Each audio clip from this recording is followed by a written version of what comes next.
Welcome to my channel. Welcome to this. So I can't really tell you why, but Cassandra Clare's fandom days have continued to just fascinate me, which is really weird because I've still not read anything she's professionally published. For those who don't know, Cassandra Clare is a very popular young adult novelist. She wrote The Mortal Instruments, and it's like 36 spin-off series. There was a movie based on her first book. There was a TV show based on her first series as well. But before any of that, she cut her teeth writing fanfiction in the Harry Potter fandom. Her most famous work from this period is what is referred to as the Draco Trilogy, which is 3 novel-length fanfictions focusing on Draco Malfoy and a bunch of other lore. And these fics were a big deal. She was like the queen of Harry Potter fanfiction. Real, like, just absolute hero worship vibes going on at the time. And as such, her depiction of certain characters, like, Draco Malfoy, was very influential on the fandom. And I think between, like, the fandom influence and the fact that she's now professionally publishing, it's fun to look back and take a look at these. So I've already covered one of the books in the trilogy, the first one. Don't worry, I will recap it, so you don't need to go and watch that video. You'll know everything you need to know. This is a fresh start for you. It's a fresh start for me. It's gonna be great. The book we'll be covering today is called Draco Sinister. The first one was called Draco Dormiens, which translates to the sleeping dragon. It's the first 2 words of the Hogwarts motto. And you can very roughly, and by roughly I mean badly, translate the title of this one as the Sinister Dragon.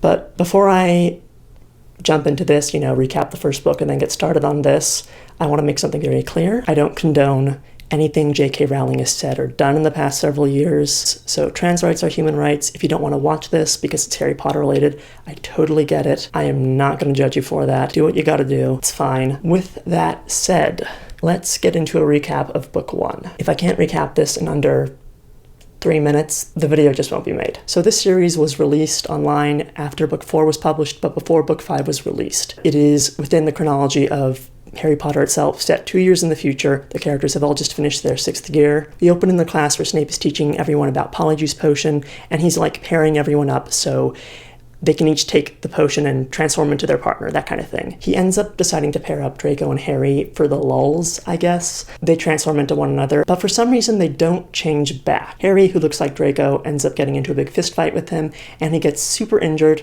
so injured in fact that he is sent home. Draco, looking like Harry, ends up going to Malfoy Manor with Hermione to go and rescue him. And all this time, the potion still has not worn off. So once we're at Malfoy Manor, we learn that Draco had like a super abusive childhood, and Lucius has been abusing him and his wife Narcissa. We also learn that Lucius has something called an epicyclical charm, which is this necklace he has, which has a piece of Draco's like tooth or something, and it's essentially tied to Draco. It's got a piece of his soul in it.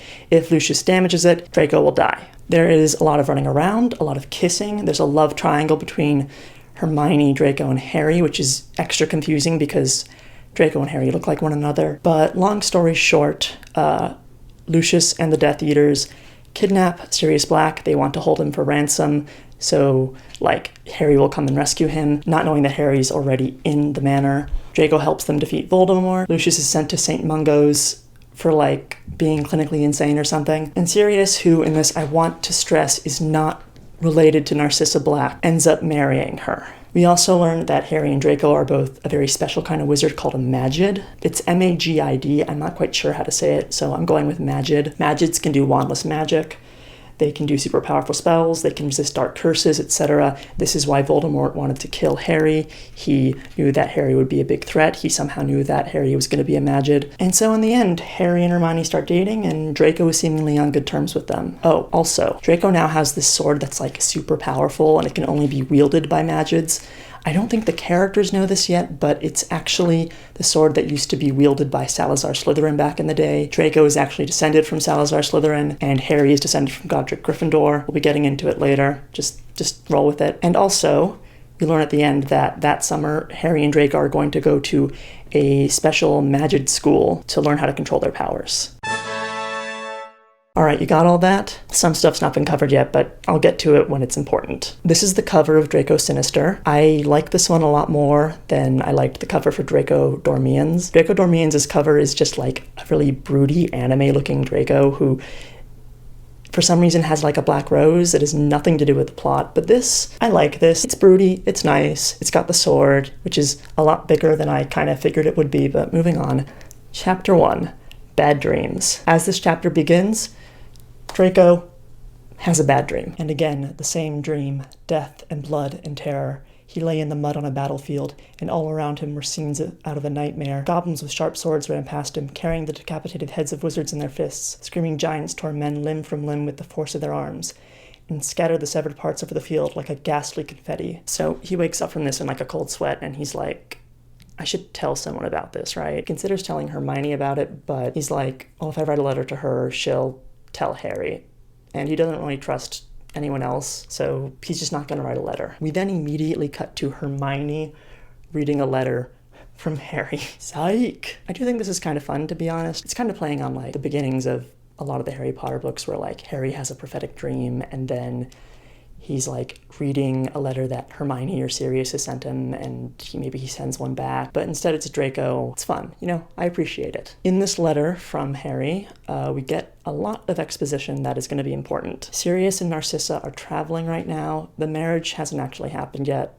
They're still building up to the wedding, but for some reason they're having the honeymoon first. Malfoy Manor is currently being like investigated by Aurors because like there's a lot of cursed dark magic stuff in there. Also, the magic school that they are currently attending is in a castle that used to be owned by Godric Gryffindor. Quote Harry on this, I guess Godric had a lot of enemies and didn't mind who knew it.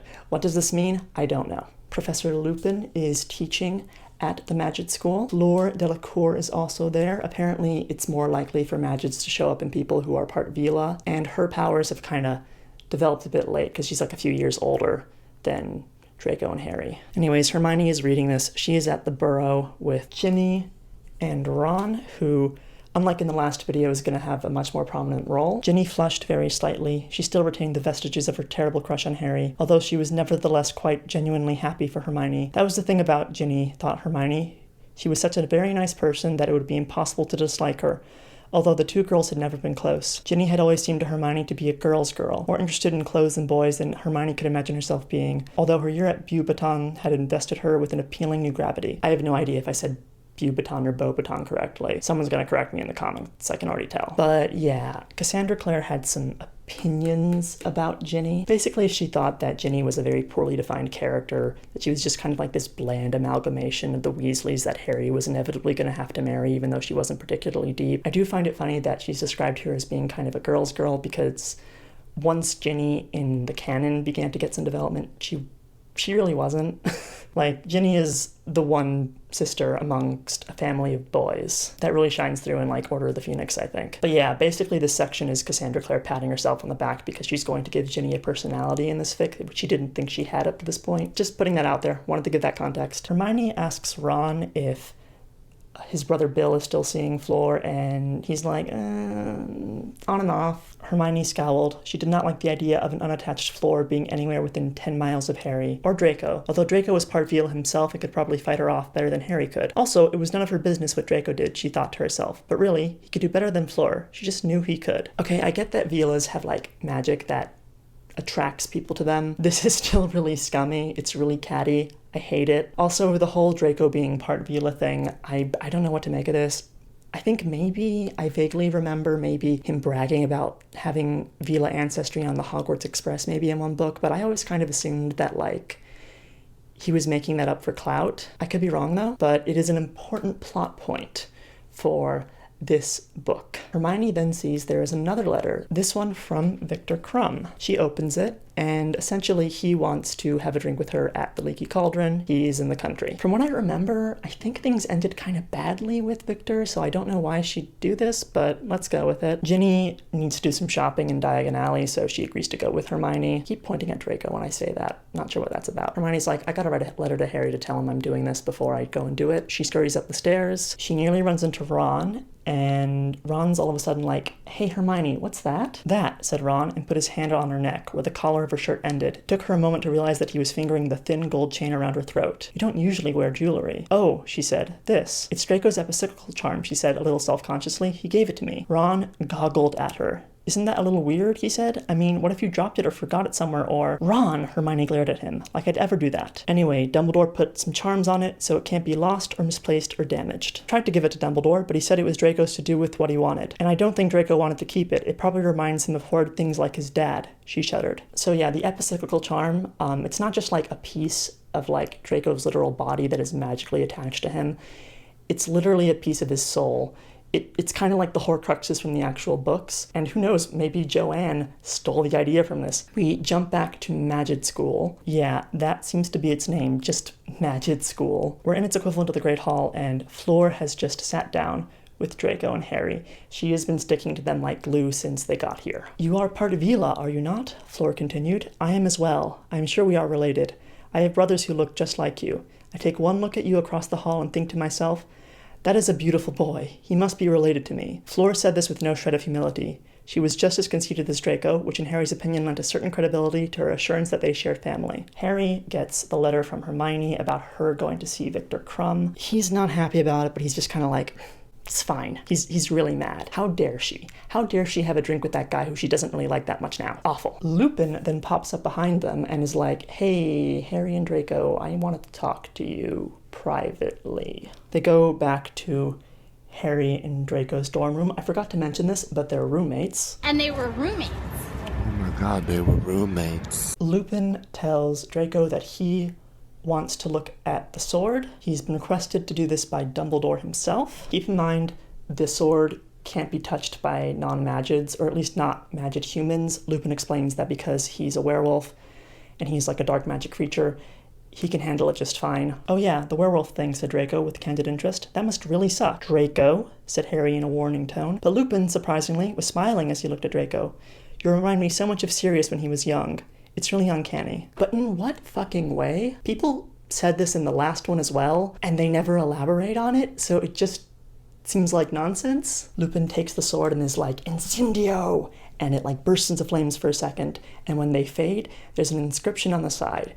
It is literally just the fireplace scene from the Fellowship of the Ring, and I can say that with complete confidence because Cassandra Clare was also very active in the Lord of the Rings fandom as well. The transcription is Descensus Averno Facilis Est, which apparently means easy is the descent into hell in Latin. Cassie isn't the best about translating things properly, so it could be wrong. Do let me know in the comments. There's also an illustration of this. PDF I'm using is just kind of scattered with these illustrations. The last one was like this too. I didn't know who drew them when I was filming the last video, but I do know now. They went by the name M. Starling online. I'm not sure what they're doing now, but they're really nice. They were kind of the unofficial illustrator for the Draco Trilogy. I don't think she drew the cover. It's a very different art style than what we see, but I did want to give them proper credit. I'll be showing illustrations throughout when they pop up. Jumping back to the Leaky Cauldron, Victor's like, hey Hermione, I need to talk to you privately, and she's kind of like, okay. Ginny's just kind of like waiting outside while they talk in a room for a little bit, and then she comes out and she's like, I need to keep talking to him. Don't wait for me. Ginny's kind of weirded out by this, but she eventually agrees. Heading back to Magid School. Such a silly name. It's the evening now, a whole day has passed. Draco is trying to sleep when he notices there is a creature of some kind kneeling and staring at him at the end of his bed, and he screams. He kicks it, and it flies across the room, and it's like, no, don't hurt me, please. Don't hurt me, don't hurt me, don't hurt me. The creature's like, I am only here to get back what is mine. For many years it was hidden from me, and then I began to sense it had returned to the world. I sought it over land and sea, and found it here. It is mine, screamed the creature. Harry then realizes what this thing is. It's a demon, which is weird, and we'll get into why later. There are no otherworldly or demonic objects in the room, Draco told it, which was true enough. Unless you count Potter, I've always had my suspicions about him, but you're welcome to him if you want him. The demon glanced at Harry without much interest. The Potter boy is of no concern to me, he said. Hey, yelled Harry, who was used to being the focal point of world events and felt slighted. Okay, that was funny. Back to the Burrow, which I think is the name of an actual Harry Potter chapter. Not sure though, don't feel like looking it up. Ron and Ginny are just kind of sitting in the kitchen being like, where's Hermione? It's been a full day, this is really weird. And then she arrives and she's just like, I'm going upstairs. I'm going packing. I'm going to be spending a few days with Victor. And they're kind of like, won't Harry mind? And she's like, he won't mind. She grabs her things, she heads outside, and she approaches a figure on a broomstick, and they take off. And Ron finds this interesting because Hermione doesn't like flying very much. Back to magic school again. The demon just kind of tore up the room looking for the sword. Lupin took it with him. It's in his office. I'm not sure if I mentioned that. It's not in Draco's room at the moment. And now Draco and Harry are waiting outside his office because Lupin wants to talk to them about the sword, and they're debating whether or not they want to tell him about the demon. They decide not to tell him anything if they can help it. Lupin comes and gets them, and it's in like a glass case. It's very similar looking to the one that it was kept in when it was in Malfoy Manor. It's a demon blade. You can kill anything with it. And when he says it's a demon blade, by the way, he means it's like literally a demon, like it's some like anime bullshit where like a demon was turned into a sword. He also says that Draco can't have it back until he does some more examinations and tests. He also tells them that the glass case it's currently in is made out of something special called adamantine, which is nearly unbreakable, and it also prevents something from being magically located, which is why the demon wasn't able to find it for so long. And this just kind of confirms what they've already decided, to not tell him about the demon. And let's circle back to the demon thing, like all of this. Joanne's Wizarding World is interesting because despite people complaining about it being satanic, it's strangely secular. Yes, there are magical beings, there are even ghosts, but there's nothing really from any kind of Christian or any other religion in its background. The characters do celebrate things like Christmas, but it's a very secular version of Christmas. When they celebrate Halloween, it's the very modern secular version of Halloween and so on. So to just take a demon and to just chuck it and all the shit that goes with it into this world feels really weird, and I don't think it entirely works. And I also find this really funny because at the time there were people who were just like so enamored with her writing and said that you could hardly tell the difference between Cassandra Clare and Joanne Rowling, and like there are a lot of reasons why that's not true, and this is just one of them, but it's just a great example of why that's not true. "Ooh," said Draco as they left Lupin's office and headed down the hall. "You lied to a teacher, Potter, and with a totally straight face, too. Pretty soon you'll be turning into me." "Been there," said Harry. "Done that." Draco grinned at him. "Come on, you liked it. Admit it." He broke off as a tiny owl swooped low over his head, twittering madly. This owl has a note from Hermione, and in this note, she says that she actually loves Viktor Krum, and she is breaking up with Harry. This is like the wizarding equivalent of like a breakup text, I guess. Which is not fun. Don't do it if you can help it. And if you can't help it, have a conversation with the person afterwards, speaking from experience here. And with this shocking reveal that Hermione has ended things with Harry, Chapter 1 comes to a close. On to Chapter 2. Draco's like, "What? No, that can't be." And Harry is just like, "Let's just go. We gotta get to class." And like, clearly is very upset about this. Draco just doesn't believe that this is true. Nobody knew Hermione like he did, watched her like he did, saw the way she looked at Harry like he did. So many times watching Harry, she couldn't possibly not be in love with Harry after all. That's just plain creepy. Gross. Anyways, now Fleur, like, jumps out from behind a wall and is like, "Hello, Harry. Want to walk to class with me?" Yeah, so, Fleur, she is on the board for a reason. She is rather unfortunately going to be a big part of this story, so, keep an eye on her. She'll be popping up quite a few times. It's class time, as I said. Lupin's the teacher. He's going to be teaching them about telepathic magic. It's this thing that every magic can do. They can communicate with other people with their minds. Harry is just sitting there kind of sullenly, and then all of a sudden, bang, a bottle of ink explodes in his hand. So here's the thing about magic powers. They are tied to emotions. And Harry, as I'm sure you can imagine, is on an emotional roller coaster right now. All of a sudden, bang, the windows shatter. Draco screams at him, saying that he's the one who's doing this and he needs to stop. And Harry's like, "No, I'm not." And Draco's like, "Potter, I hate to do this, but it's for your own good." And he punches Harry in the face. Now they're fighting. I guess to like get Harry to blow off his steam. I really don't understand.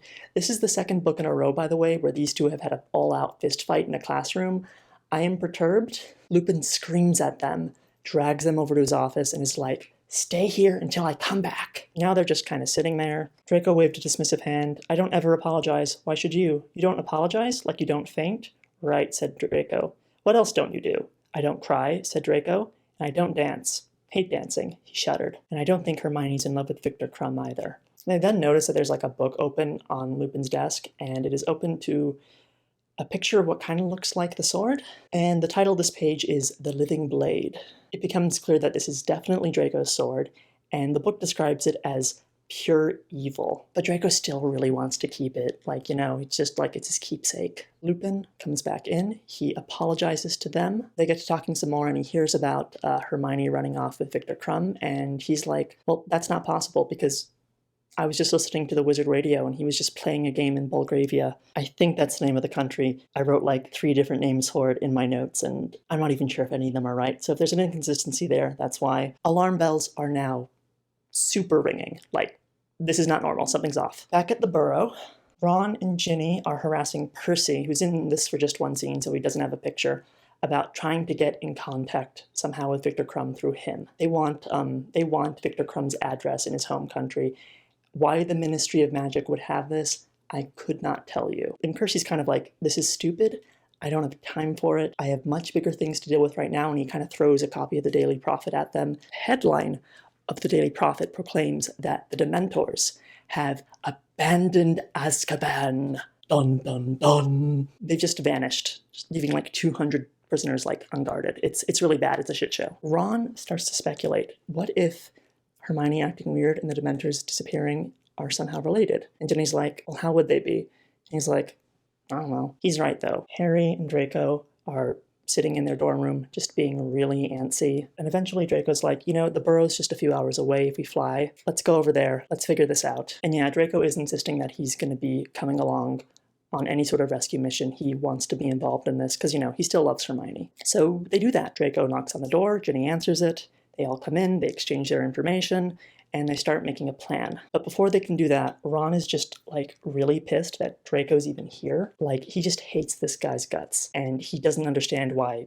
Harry is being all buddy-buddy with him. And I think this is Cassandra Clare trying to acknowledge the simple fact that Ron is so superfluous in this fanfiction. It seems much more like Harry and Draco have a close relationship than Harry and Ron ever do. He's not my friend, said Harry. I don't know what he is. I do know that I can trust him at least when Hermione's concerned. And as for me, he was willing to die for me. You can't say that about a lot of people. Harry sighed and ran a hand through his hair, which was already standing up in an alarmingly gothic manner. What does that mean? I don't know. And before we continue, I do want to acknowledge something. I'm going to try to bring it up just this one. The characters in this story never shut up. They're just constantly talking. And I get that it's fan fiction and you want to watch your favorites interact, but it makes things just drag out for much longer than they have to. There are a lot of reasons why this book has terrible pacing, and I'm not going to harp on it too much if I can help it, but this does not help. So then Harry turns to Draco and is like, all right, what's your plan for getting us into the English Quidditch Club?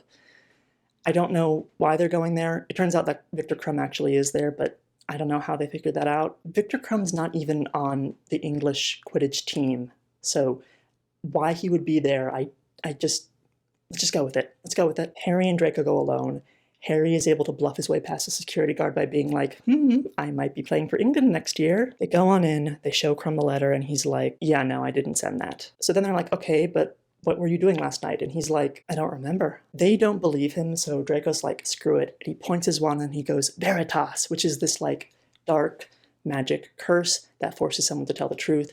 It was used a lot in the last book in the trilogy as well. Meanwhile, Hermione wakes up and she's in a dark, cold room alone. And suddenly, a figure approaches her. It's a man in a robe with a hood. She can't see his face. He lifts off the hood and Hermione screams. And that's how chapter 2 ends. It was too warm for the shirt and the hoodie, so because I was getting hot and the shirt was getting sweaty, I took that off and I've put on a new shirt, and because it has a brand on it, it is inside out. I will be taking no questions at this time. Earlier today, I put up a picture of the whole conspiracy board under my community tab, and someone replied and told me to remember to hydrate, and I want to thank them because yeah, that was really good advice. Thank you. Chapter 3, we go over to Lupin, who is talking to Sirius through the Flu Network. There's some banter between the two of them, they're good friends. Then there's some more exposition about the sword. The story goes that Salazar Slytherin sold his soul to a powerful demon in exchange for the use of a sword that would make the bearer invincible. Slytherin won every battle he ever took part in,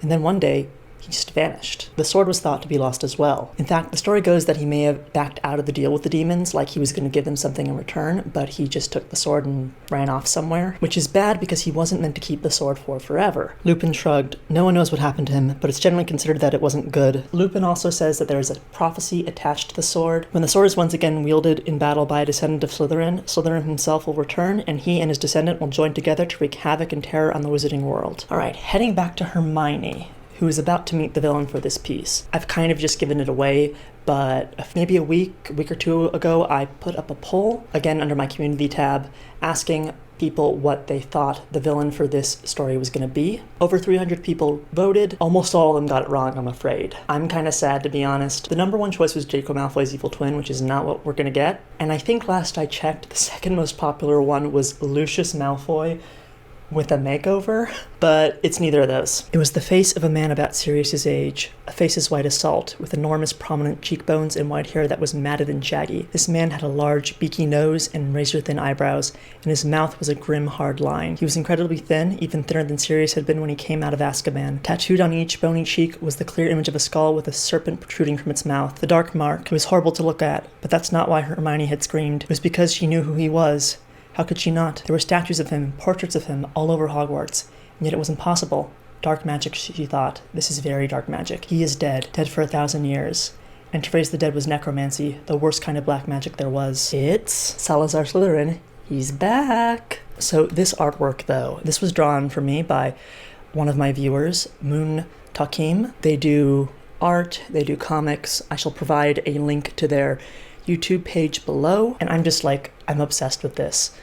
In their own words, this image makes him a lot more attractive than he deserves to be, but I love this. Thank you so much. Having this has just made filming this even more special, seriously. Anyway, Slytherin's now like, well, Rowena, don't you recognize me? But before we can hear any more, back to Draco and Harry. Remember, Draco has just cast a dark magic truth-telling curse on Victor Krum.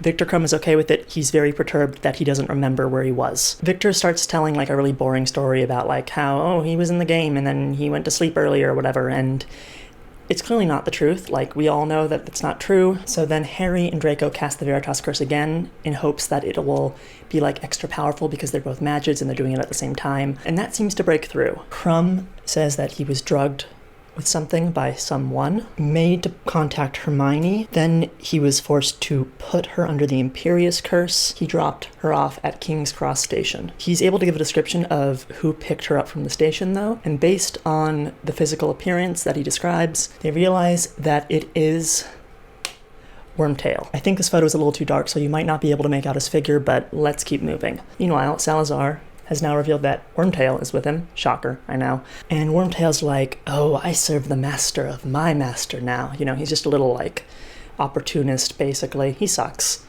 After so many years wandering the gray spaces, he said, you brought me back to the world.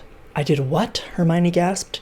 It was you who created the spell that broke the charm that held me captive, said Slytherin. Surely you did it on purpose.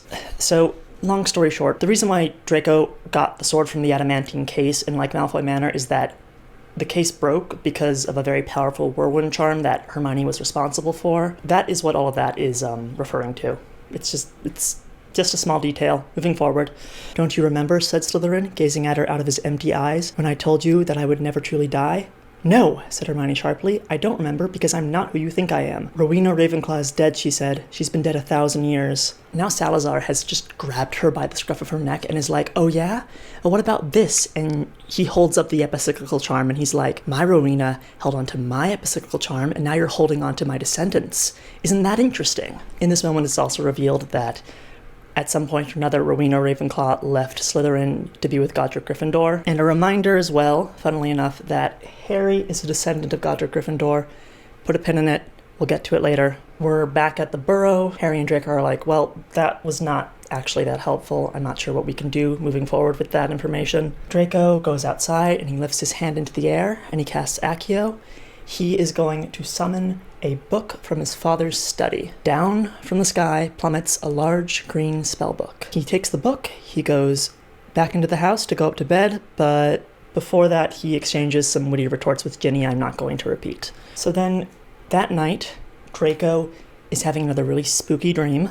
In this one, he is dreaming that he is talking to a demon. And if it's not quite clear yet, Draco's dreams are essentially Salazar Slytherin's memories. He's just dreaming about things that Slytherin has done in the past. And in this dream, he sees himself/Slytherin make a deal with the demons. He doesn't quite understand what for, though.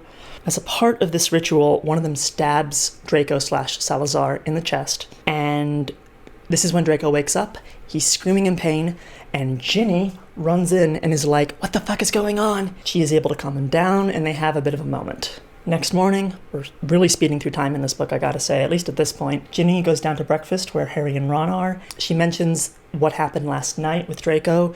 She's like, "I could sense that there was some sort of weird dark magic emanating from him. Ever since Voldemort took me over in year 2, I've been very sensitive to it." This is when Draco comes downstairs. "How kind of you to tell everyone about our tryst, Ginny," he says. It's time to get down to business, though. Draco pulls out the book. It is the Epicyclical Forms of Sorcery or something like that. It's got like a name. It's one of his father's dark spell books. And this one in particular is important because I just realized the air is still on, and you can probably hear that. Sorry. There we go. That's better. I am so sorry. The spell book that Draco has summoned from his father's study is the one that he used when he was making the epicyclical charm when Draco was a baby. And he starts to tell them his idea. If someone has an epicyclical charm, they can locate the person who it is attached to. But if someone has 2 epicyclical charms, not only can you track down that person with one of them, they can also track one another. And that would be helpful because Hermione has Draco's charm, remember? So he's thinking if we make another epicyclical charm, they'll be able to track down Hermione and save her from whatever's going on. Keep in mind, though, this is like really dark magic we're talking about. We're talking about pulling a piece of someone's soul out of their body. It's really fucked up. It's not a good thing, what they're going to attempt to do here. It's quite a scary thing, in fact. They have everything they need to make the potion that's part of creating this, except for this one thing that they need for the spell as well. It's this, like, magic orb. The Weasleys don't have one, but Draco's pretty sure that Lupin will have one for some reason. Also, there are a lot of magic orbs in this book. There's going to be 2 more at the end. This one that they're going for isn't that important. This entire bit with the creation of the epicyclical charm and going to get something out of Lupin's office, it's like a side quest to a side quest. It's really not important in the grand scheme of things. They know Lupin's not going to give it to them, so they have to go back to magic school to steal it. But that's not the only reason why Draco wants to go back to Lupin's office. "We have to get my sword." Harry pushed his chair back from the table with a screech. "No way," he said flatly. "We are not bringing that thing with us." Draco's gray eyes spat angry sparks. "Why not?" "Because," said Harry, as if this should be obvious. "It's evil. It's an evil thing, and I don't want it near me." "It's a very powerful weapon," said Draco. "It has powers we can't even imagine." "Yeah," agreed Harry, "because they're really evil." "You don't know that," said Draco firmly. Harry and Ginny and Ron really don't want him to have it, but they really think he's going to be helpful, so they're like, "Okay, fine. You can get the sword when you're in the office. It's whatever." So then we jump to Harry and Draco's bedroom at magic school. It's very abrupt. I was quite confused the first time I read this. I was like, are they still in the house? Are they at school? I don't know. And they are making the potion. Draco and Harry sneak out under the invisibility cloak to scope out the office. Unfortunately, Lupin's still in there. And when they return, they come in just as Ron spills a little bit of the potion that they're making. "And now I'm just annoyed," said Draco. "Weasley, keep your oafish hands away from that potion. That's my soul you're messing with, you know? It's my life essence. It's my being. It's a fabulous new cleaning product," announced Ron, looking down. But the potion had fallen. It had eaten a hole right through the rug and partway into the stone beneath. "I've never seen anything like it. It's completely toxic."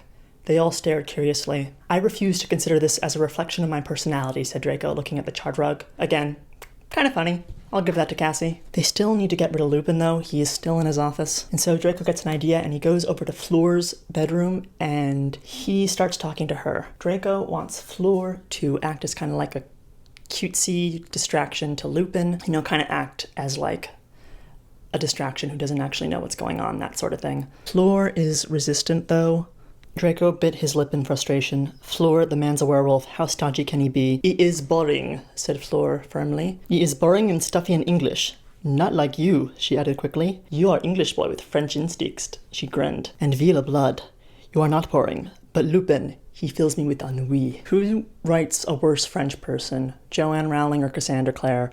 I want to know in the comments. I'm going for Joanne, to be honest. There is an illustration in the book of this moment. I think she's like summoned a bunch of butterflies with her magic powers or something in there in the picture. Draco asks again. Fleur is like, Fifu, I shall, but then you shall owe me, Malfoy. So she puts on like a sexy, silvery, skimpy little kimono-y robe thing and like sets off to like seduce Lupin in his office. This is totally normal. She walks up to him and she's like, let's walk while we talk. And he's like, okay. Has anyone ever told you that you are also very attractive? Well, Dumbledore told me that once, but it was after the New Year's staff party and he was a bit squiffy on butterbeer. My conspiracy theory is that Joanne took the idea for Horcruxes and the idea that Dumbledore is gay from this fanfiction. You can't prove me wrong, can you? Lupin is gone. Harry and Draco sneak on in. Meanwhile, Hermione has been tied to Wormtail's arm and she's like being dragged down this hallway in this giant castle. She's forced to look at this tapestry that's just hanging in the hallway. The tapestry depicts the 4 founders, and Hermione takes note that Godric Gryffindor in the tapestry looks an awful lot like Harry, and Helga Hufflepuff reminds her a little bit of Mrs. Weasley, and she also has to admit, okay, Rowena Ravenclaw does look a little bit like her.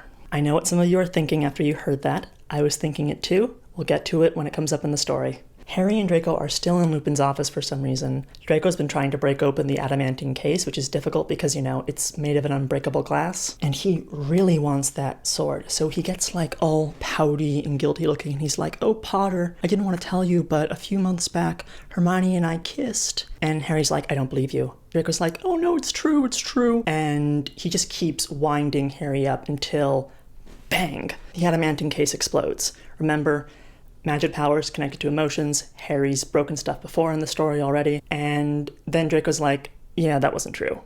And grabs the sword. The office is a mess now because of the explosion. And I also don't understand why Draco didn't just do that himself. He has more control over his magic powers. He is supposedly even more powerful than Harry is, if I'm remembering correctly. Whatever. They head back to the dorm room. Ginny completes the spell. It looks kinda janky looking. You know, it's not as fancy looking as the original epicyclical charm, but it'll work. Draco kind of takes a moment to pause here and is kind of like, well, now there's 2 charms out there in the world that are attached to me that can kill me. I gave the first one to Hermione. Who do I give the second one to? No time to decide that just yet. He takes the charm, he closes his eyes, he focuses, then his eyes open, and he's like, we need to go south. And so they're off, they're flying, passing over like a large stretch of woodland. They look down and it seems like there's like a procession of figures on the ground who seem to be going in the same direction that they are. It's kind of weird. And they're like, oh, that's weird. Don't know what that's about. All the while, Draco's feeling like super good about himself. He's like, oh yeah, not even Harry Potter could be able to save the day without me in this case. And then all of a sudden he's hit by what feels like a very cold wave. Really negative thoughts start bubbling up in his head. He starts hearing his father verbally abusing him as a child. He hears a woman screaming, begging for her life. Meanwhile, Harry's like, does anyone else feel kind of cold? And Ron and Ginny are just like, I don't feel anything. Once we find out why they are all feeling cold, this is not going to make sense. In any case, it is really affecting Draco, and he's like, getting really fucked up in the head, you know? And he's kind of collapsed on his broomstick, and then all of a sudden he starts to plummet to the ground, and Harry's like, shit! And he flies down after him. Ginny wants to follow, but Ron's like, they're both very experienced and they're both super fast. Let's catch up with them on the ground and not follow them here. Hermione is still standing in front of that hallway, in front of that tapestry. And this is when Salazar starts to tell her a story about him and Rowena. He saw her when she was born. He was 5 at the time. He knew immediately that she was in love with her. They grew up together, and after a point, he discovered he was a Magid. This is also where we get another bit of Magid lore. It is going to be important. Every Magid has a source. It's an individual who, in some shape or form, they are connected to. It is who they are able to get power from. It doesn't seem like you're like slowly killing the person or anything like that. It's just that you need to have a connection with this person in order for your magic powers to work, or any of your magic powers for that matter. And Salazar just worshipped Rowena, and he was ecstatic when he found out that she was his source. He was already in love with her when he discovered this, but now he fucking worshipped her. It was actually Rowena's idea to bring Godric Gryffindor and Helga Hufflepuff in on the creation of Hogwarts. He didn't want them involved. And it seemed like Rowena did love him back, according to him, which is, dubious source. But then he began to notice the way she looked at Godric, and he began to realize that he was losing her. And as her love for Godric grew, his powers seemed to wane. Desperate to keep any kind of power, he went searching for some other source for it. Not capital S source like magics have, but you get what I mean. And that's why he made a deal with demons to get the powers of hell. And then Hermione's like, maybe she stopped loving you because you were doing dark magic? And he's like, no, that cannot be. With the powers of hell on his side, desperate to prove that he was still powerful, he went and found Rowena and Godric somewhere and showed off his new power, because this is just like a magic dick measuring contest now, I guess. And Rowena was like, no, you need to leave. I don't love you anymore. And that just kind of set Salazar off. He went nutso. He ended up killing Godric that day, in fact. I did not kill her, said Slytherin, turning away from the tapestry. In the end, I could not take her life, even after all she had taken from me. I could not kill her, and yet my own life meant nothing to me. I went into seclusion, performed difficult and dangerous magics that ensured I would rise again. Rise when there was another Rowena in the world, another source to feed my power. And Hermione's like, oh. A, I am not Rowena. B, if you lost your power after a while because Rowena rejected you, that means that being a source is something that the source themselves has to accept. I am not consenting to be your source, which just seems to be where you're going with this. And Salazar's like, oh, you will be my source, and you will be it willingly. Wormtail, take her back to the cell. Anyways, isn't someone like falling to their death or something? Oh yeah, right, I forgot, Draco. Harry flies down into the trees and he finds Draco on the ground. His broom is broken, and it becomes very clear that his leg is broken as well. Harry is looking it over. He's asking if it hurts. Draco shot him a look. No, it feels great, he drawled. I was hoping you'd snap the other femur for me. Double the fun. He really makes it difficult to feel sorry for him, thought Harry irritably. Then again, maybe that was the point. All of a sudden, Draco freezes, and he's staring behind Harry's shoulder, and he's like, behind you? Harry turns, and it's Dementors. That's what that feeling of coldness was that they were feeling before. Maybe it was because they weren't as close to the Dementors, so they didn't get the whole, like, feeling really depressed and freezing cold thing that usually happens, but whatever. Draco's freaking out. He's gurgling. He's, like, gone into this, like, catatonic state. He is having the worst day ever. Harry pulls out his wand. He thinks of a happy memory. It's one of Hermione. Points, and he expecto patronuses the Dementors away. By this point, Ron and Ginny have landed and found them, so they come into this part of the forest, and they're like, hey, what's going on? None of them know enough magic to fix Draco's leg, but Ginny does know some healing magic. She gives him a look over just in case she can do anything. In the meantime, Ron and Harry head off into the woods to see if they can find anyone who can help. Draco and Ginny have another moment. God, you're annoying, even with a broken leg, she said, but she said it without rancor. Look, just sit back, will you? She put a hand on his shoulder and pushed him back gently so that he was leaning against the tree trunk. Thanks, he said, and shut his eyes. No problem, said Ginny softly, looking at him. In a way, she was glad he had shut his eyes, because it meant she could look at him without having to look away. Don't, he said, without opening his eyes. Do what? Said Ginny, shrinking back guiltily. Look at me. It makes me nervous. He opened his eyes and studied her expression for a moment, then shut them again as if the sight of her pained him, and flatly said, forget it. It won't work. What won't work? I know what you're thinking, he said. Same thing you were thinking last night. Hey, look at Malfoy, all cute and helpless and kinda nice. He's not mean, he's just wounded and bitter. All he needs is love and he'll be fixed right up. Well, guess what? I'm not nice, and I don't need love, and I don't want to be fixed, especially not by you. Ginny was so furious, she wanted to hit him, but he has a broken leg, she told herself. You can't hit someone with a broken leg. She wanted to say something really nasty and cutting, something really vicious. She wanted to tell him, no wonder your father didn't want you, but she couldn't. Elsewhere, somewhere in Europe, Sirius and Narcissa are in, like, a house somewhere, and they're arguing over the wedding plans, and that's when Lupin's face appears in the fire and is, like, chatting a bit, and then he's like, oh, by the way, you might want to know, Harry and Draco are gone. Also, they took the super dangerous demon sword with them, so, just a heads up. You know, it just hit me. I don't think I explained the situation with Sirius in this fic before this point, so I'm going to do so now. In the 2 years in this timeline that have passed since book 4, he is free, which is why he's able to, like, go on vacation with Narcissa. He also has officially adopted Harry. I want to put that out there. Should have mentioned that before, sorry. Sirius is like, oh shit, okay, well, we gotta head back home and take care of this. But while we're on our way back, Remus, I got a favor I want to ask of you. There's someone I want you to meet, and they'll be in the Forbidden Forest. Anyways, Ron and Harry weren't able to find help, so now, Ron and Ginny have decided to head off, I guess. I may have gotten the names confused there. It's not important. The point is that Harry and Draco are alone right now. Draco saw how Harry was able to ward off the Dementors with the Patronus, and he wants to learn it too. Harry's like, great, I can teach you the Patronus. I was taught it. And Harry's like, okay, think of a happy memory. And Draco's like, I don't have one. Harry looked surprised. What do you mean? Just what I said Draco. I haven't got a happy memory. Don't make a big deal about it, Potter. Harry was stunned. Surely there must be something. Well, there was that time Slytherin won the House Cup my first year. Oh, wait, you came along and ruined that one, didn't you? And we've never won a match against you, so that won't work either. What can I say? You've screwed up every happy memory I might have ever had. Okay, just gonna say this once, and for real, just once. I understand the kind of character Draco's supposed to be in this. I understand he's meant to be smarmy and, like, a little shit, and deep down he has a heart of gold or whatever. Again, going back to the thing about the characters never shutting up, after a certain point, it gets fucking insufferable. I hate him at points. I actually don't think the character arc is badly written necessarily, but it's still insufferable. I literally have it in my notes here that I, right now, as filming this, should take a breath, so I'm going to do that. That did help. So then Harry's like, okay, maybe, like, make up a memory, like a happy one, and maybe that'll work. I don't know why this would work, but Draco pictures something. I think it's something to do with Hermione, of course. I forget what it was. I didn't put it in my notes. They practice for an hour. It doesn't seem like it's necessarily working. He can, like, you know how, like, if you're not doing the Patronus properly, it'll, like, come out as, like, a white mist as opposed to, like, the full-bodied animal. That's kind of what's the vibe here. Harry falls asleep, and that's when Draco looks up and he sees a pair of yellow eyes in the trees. The demon still wants the sword. He keeps referring to it as his other half. 1,000 years ago, it said fiercely, I traded my powers in the form of that sword to a wizard who had made a bargain with my people. He used to become the most powerful sorcerer of his time or any other. That was all part of the bargain, but it was written in the contract he had made that at the end of a certain term, he was to give the sword back. The demon shook his head. He never did and vanished from the sight of the world. Vanished, still owing me my other half.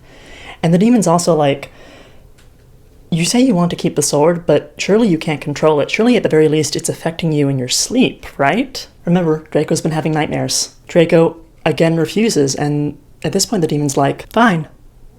And then he vanishes. A few moments later, Draco is still awake. He hears a sound. He's really jumpy. He panics. He points. He goes, Expecto Patronum! And the force of the spell is so powerful it knocks him off his feet. And this time it does seem to work. But it's just Ron and Ginny.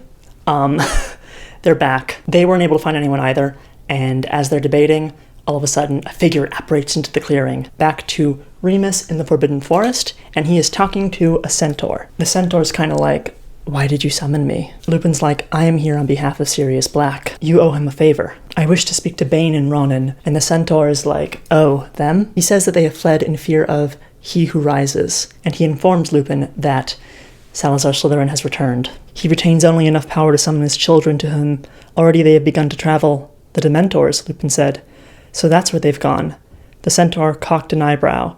Soon, perhaps, you will feel the summons yourself, werewolf. What of the others of your kind? I'm not often with others of my kind, said Lupin, but I have felt no summons. Not yet, said the centaur. The centaur then tosses him, like, this ragged, ancient-looking book and is like, hey, you need to read this. And then he, like, gallops off. Moving forward, that figure that apparated into the clearing, it's Charlie. A complete coincidence. He is in the area with some other dragon hunters. They've set up camp. Great. Perfect timing. Especially as it means that they can bring Draco there for some healing because, you know, they're going to have good, like, medical supplies or whatever the wizard equivalent of that is. Charlie pulls out a portkey and is like, once we're at the camp, you're going to tell me what the hell's going on here. Jumping to Hermione. Again, she is sulking in the cell, and then Wormtail approaches her with a goblet. And Wormtail's like, okay, we can do this the easy way or the hard way. Either you drink this now, or I torture you with magic until you do it anyways. And as such, Hermione, quivering, lifts up her head and takes a drink from the goblet, and she starts to feel very woozy. Wormtail bursts out laughing, cackling, and announces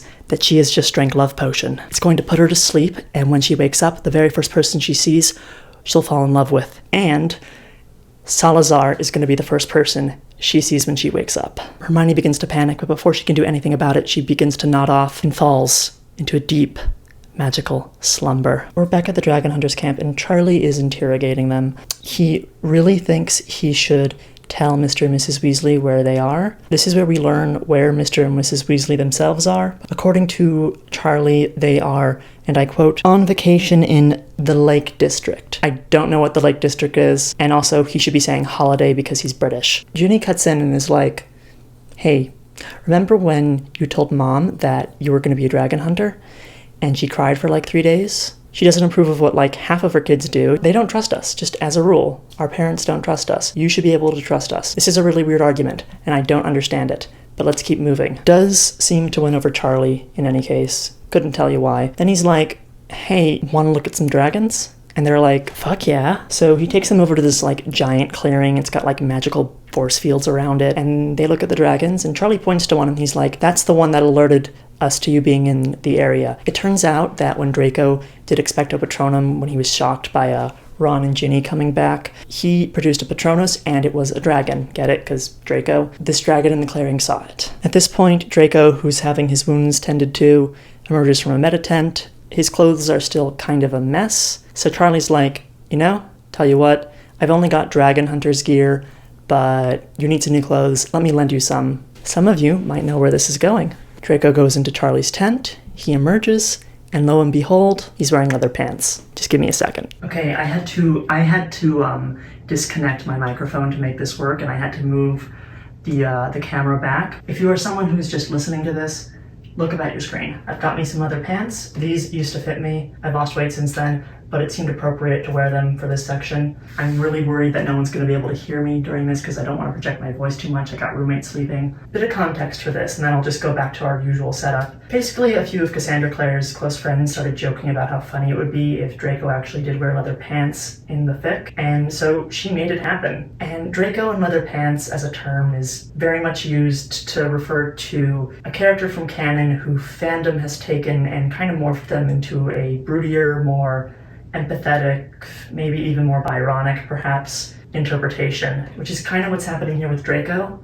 He's getting all this character development. He's dark but sympathetic and all that. This is the trope namer for that. This moment also remains very popular to this day with fan artists. Anyways, Draco's like wandering around and bitching at people and wearing leather pants. It's like me at the Eagle, which is not a joke I think anyone in my audience is going to get. All of a sudden, Ginny, who's been staring at him, is like, oh shit, Draco is hot. And I think that's all I'm going to do for that bit. I'm going to be filming this over the course of a few days, so the angle of the camera might change slightly. I've also taken off the leather pants because it is really hot today. I have a vest that goes with that as well that I didn't wear because he didn't wear it, and it's also quite big on me now. Draco also pulls out the second epicyclical charm now, and it's like literally vibrating, and he's like, oh, we're close. We're like really close. And now that he's healed and his broomstick is fixed, they head on their way. Ginny's not going with them for whatever reason. She's staying at the camp. Draco is still wearing the leather pants as they leave, by the way, which I find questionable because that's going to really fuck with his mobility and it's probably going to creak a lot, just speaking from experience. They fly a bit and then they come to this giant fortressy looking castle, which is redundant, but whatever. The castle is surrounded by walls. They land next to them and they start debating how they're going to get in. They could fly over, but that might be too conspicuous, and they're arguing about this, but then all of a sudden they hear angelic singing, and Harry and Ron just kind of freeze and just kind of start staring into space like, And Draco's like, excuse me, snap out of it. And so they do. This is when Draco realizes that was Vila singing, and that's a problem. He himself is part Vila, and so it doesn't work on him. Draco's then like, true Vila only have two uses for humans, procreation and food, because they're just magic fairy praying mantises, I guess. I don't know. But this is also where Draco reveals that Vilas are actually like dark magic creatures. Yes, they are pretty and angelic looking, but no, they are dark magic creatures. Harry starts to think and he's like, well, that's interesting. The Dementors are also dark magic creatures. If dark magic creatures are being summoned here, that could be an issue for us. And then it hits him. It could also be an issue for Lupin, because he's a werewolf, and that's dark magic. Draco has a plan, though. He's part Vila. The singing won't work on him, as I've already said. He can get over the wall, he can get in, he can get Hermione, he can come back. They Wingardium Leviosa him over it, and he's running, and then all of a sudden he comes across the Vila, and they're like, oh, we're hungry. And he's like, no, I'm one of you.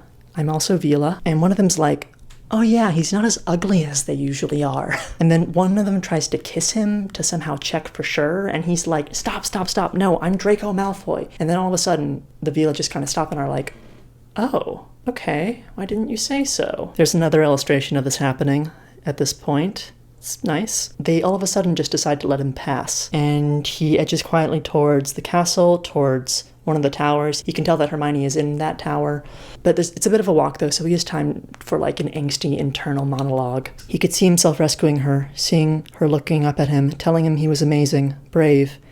Forget it, he told himself sharply. She chose Harry. She's not going to be pleased about being rescued either, especially not by me. She's far too independent. She's not going to throw her arms around me and tell me I've been brave. She'll probably just kick me in the ankle. He looks up at the tower. He's reached it. There are bars on the windows. He casts Accio on them. They fly off the window, and he starts climbing. Hermione still seems to be knocked out. Wormtail is tying her up to make sure she won't run away when she comes to. And all of a sudden, she reaches out her hand and grabs his wand and is like stupefied with it. She was faking being knocked out. She'd already come to. And he's knocked out, and she's got her eyes closed, and she's like scrambling around trying to find a way out. She can't find her way around the room, though, without being able to look. So she opens her eyes, and this is the exact moment that Draco enters the room, and he is the first person she sees. Oh no. Hermione is horrified. She is absolutely horrified. Oh shit. Why couldn't it have been Harry who had rescued her? Why did it have to be Draco? Draco doesn't really understand why she's freaking out like this, but whatever, they have to keep moving. So they head out, they're like running down the stairs. All of a sudden they hear a voice. Oh, how endearing. They turn. It's Salazar Slytherin. Meanwhile, because Cassandra Clare loves to just break tension like this, Lupin is in his office cleaning it up because of the mess Harry and Draco made. And this is when Fleur comes in and is like, "Hello, Professor." And she's like flirting with him again, even though she's apparently not into him. Lupin's response is, A, I'm your teacher. B, I'm quite a bit older than you. And C, your Vila magic's not going to work on me because I am also a dark magic creature. There's something really off about Fleur in this. She's like weirdly horny, and I don't mean that it's weird that she's horny.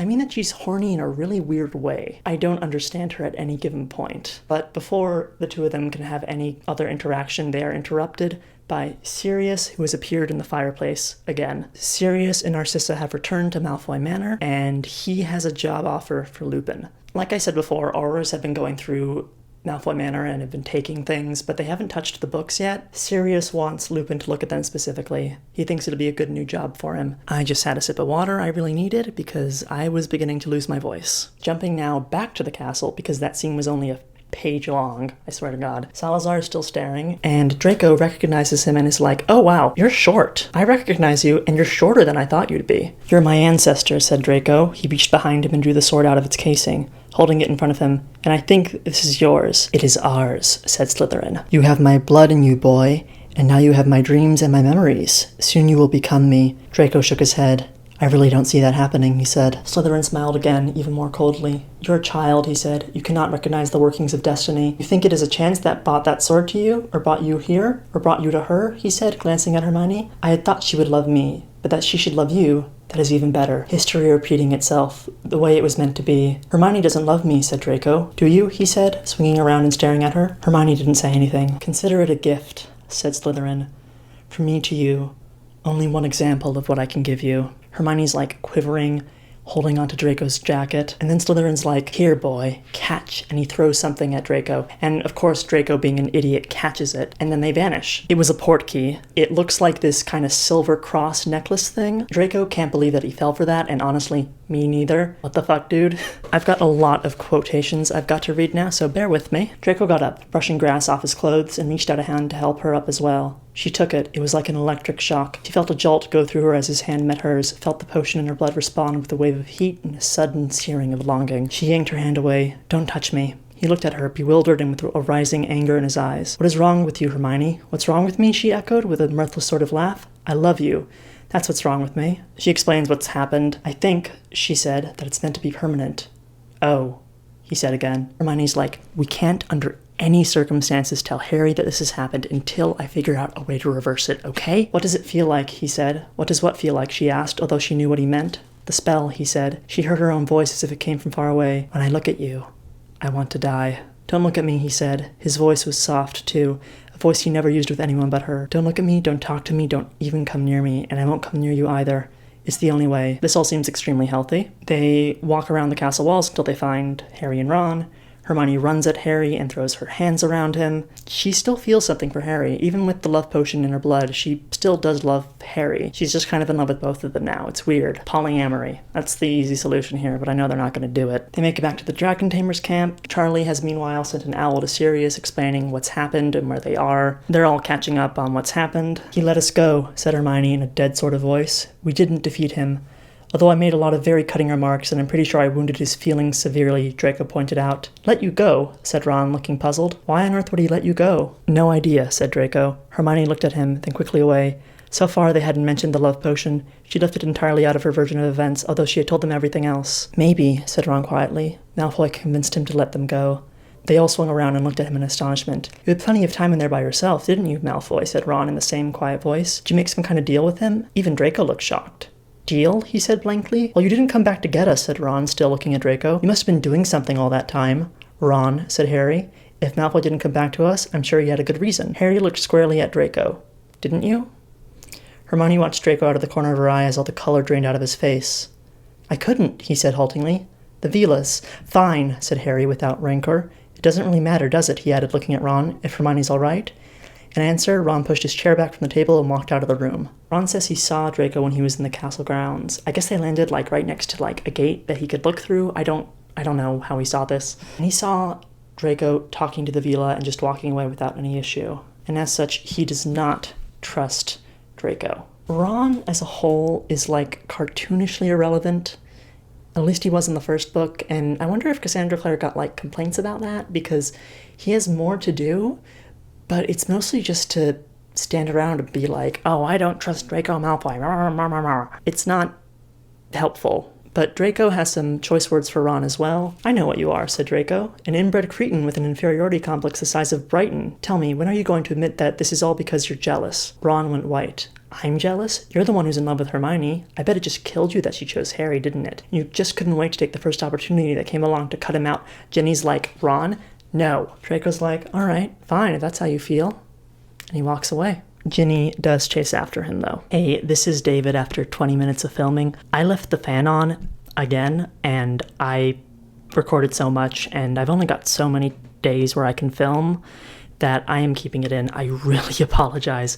I'm usually a lot better than this. It's just been really hot here. It is a new day of filming. I do apologize. I filmed for far too long yesterday, and I began to lose my voice towards the end there. I'm not going to do as much today because just bad idea. Lesson learned.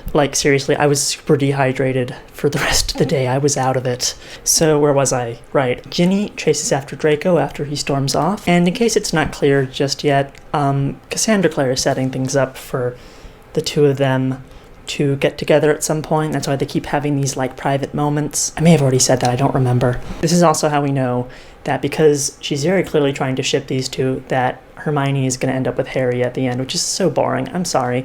Boring ship, 0 out of 10, and I say this as someone who doesn't care about ships that much. I also find it interesting because in The Mortal Instruments, the main character is a redhead, and her boyfriend is this broody bad boy who has this dark past and all this stuff, and it feels very much like this. I think this is where we get Clary and Jace from, not from anything else. I also think it's funny that in The Mortal Instruments, the mom has a werewolf boyfriend, which is very similar to the Narcissa and Sirius situation here. Just interesting parallels, you know? Anyways, these two are having a moment, but while they are building a relationship, this already established relationship is having another bout of pointless teen drama. Harry shows Hermione the note that Wormtail sent, pretending that she had run away with Victor Crumb, and he's like, you know the worst thing is? I believed it.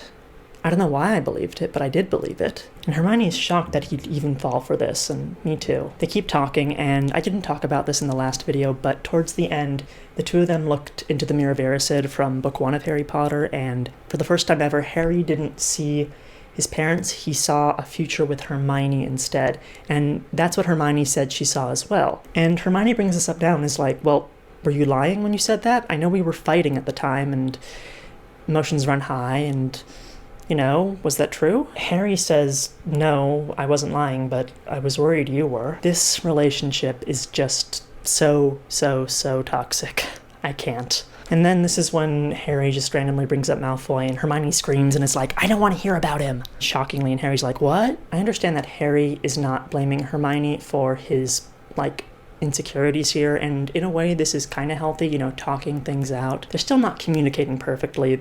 I understand they are teenagers, but just, it's very annoying. A healthier way to go about this would be to be like, hey, when this happened, I felt this. I feel insecure in our relationship, and I want to be honest about that. I am going to try to be better, and I'm going to figure out why I feel like this. Healthy, productive words. But, can't have an angst novel if people communicate maturely. Draco has fallen asleep. It's night again.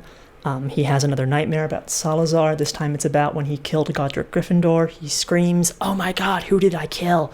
But deep down he knows. Elsewhere in the camp, Hermione is talking to Ginny about boys, and Hermione asks Ginny if she has a crush on Draco, and Ginny's like, "Oh my god, I don't know, just like, Ginny then goes to bed. Hermione slips out because she wants to send a letter to Sirius, and she ends up stumbling onto Draco in a clearing. "You've been fighting with Ron?" Hermione asked. "Why?" "Yes, I've been fighting with Ron," he said. "What's new? The Weasleys and the Malfoys have been mortal enemies ever since 1325, when a Malfoy caught a Weasley poaching on his land and snicked off his head with an axe. Sensitive lot, those Weasleys. Ever since then, it's been schoolyard shoving, full-time name-calling, and general loathing all around." I don't know if this is a joke or not. I know it sounds like a joke, but considering a lot of the stuff we're going to learn about Ron's family later in this fic, it might be true. Hermione, who was told by Ginny about how Draco's been having nightmares, asks him about it, and he's like, "I don't want to talk about it." She is worried that it's a sign that he's being possessed, and he's just being really prickly, just doing the Draco thing as usual. And that's when Hermione asks him a question. She wants to know why Draco loves her. And he pauses and he's like, "I don't know, Hermione. That's like asking why I'm left-handed." And this is when they both realize that she asked that because the love potion made her want to hear him say, "I love you." So, ick. I'm about to read a lot, and I'm going to do the best I can, so bear with me. He looked at her and thought, this isn't real, but it seemed a distant and unimportant sort of thought. Not as immediate as the feel of her skin, not as real as the sound of her voice. He had a great deal of self-control, more than most 16-year-old boys, more than most people twice his age, but everyone has a breaking point. "I can't," he said, and kissed her. That is some dubious consent, but let's keep going, I guess. They stumbled backwards, locked together. Hermione felt behind herself for the rock to lean against, but missed, and they crumpled together, half falling, landing on the ground with enough force to knock the air out of Hermione's lungs. But she didn't care. She felt the weight of him all along her body, pressing her into the ground, felt herself being crushed, and it hurt. And the rock sticking into her back hurt, and his grip on her shoulders was so tight that it hurt, but she hardly felt the pain. So they start to kiss. But neither Draco nor Hermione heard the rustle of leaves parting as Ginny turned on her heel and fled the clearing as fast as she could. She had been worried about Hermione. The other girl had been gone so long. Surely it couldn't take so long to write a letter. Perhaps she'd gotten lost. All the tents did look rather similar, especially in the dark. So Ginny had gotten up and reached for her cloak and gone looking. Oh dear. Oh dearie dearie dear. Draco had been kissed before, but not like this. He had kissed her before, but not like this. Before, her feelings had never matched his. It had always been him kissing her.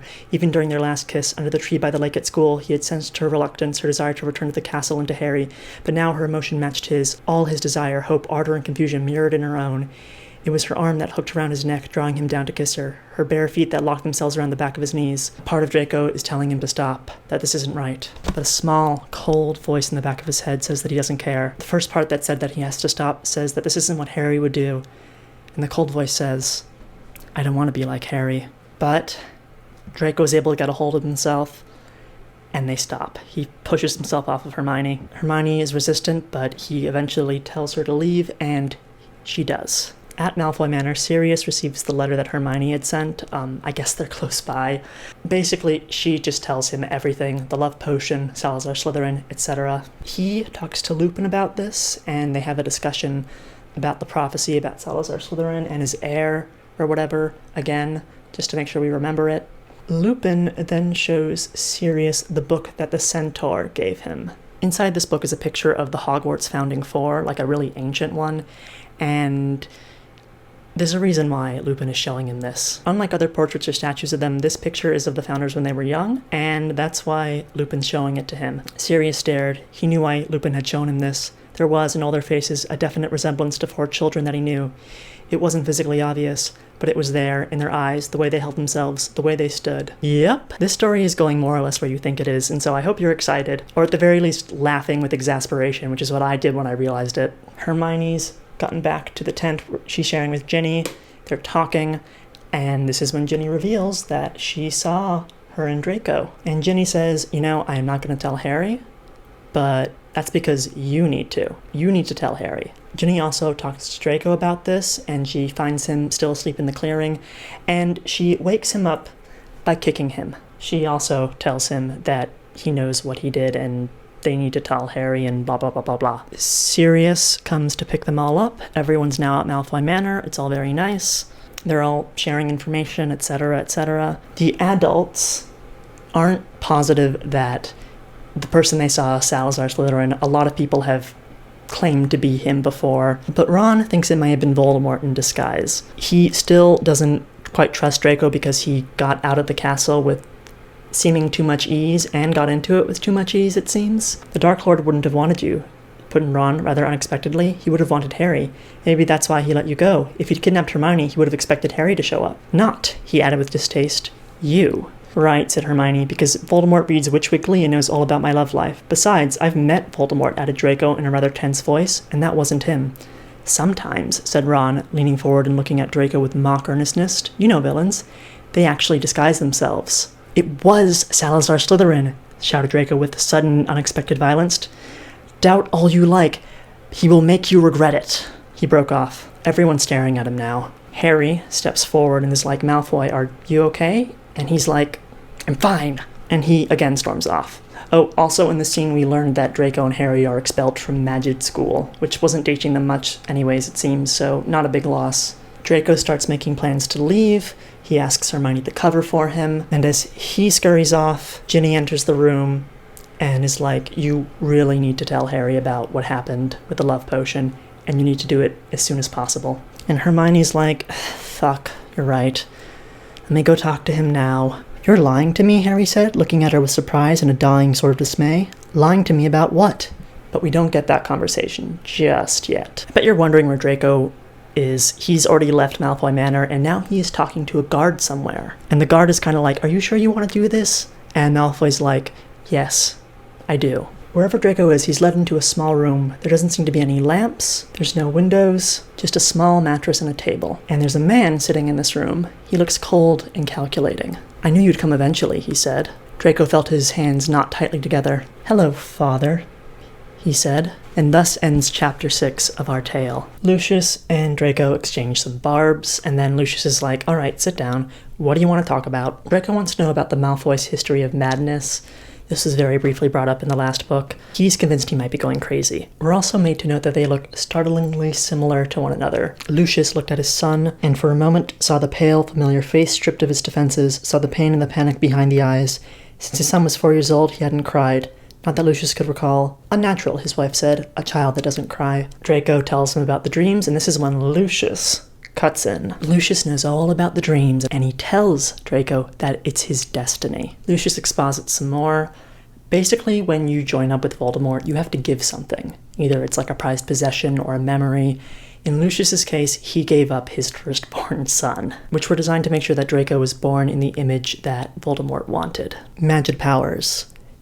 Viciousness and charm. Lack of empathy. Competitiveness. Cruelty.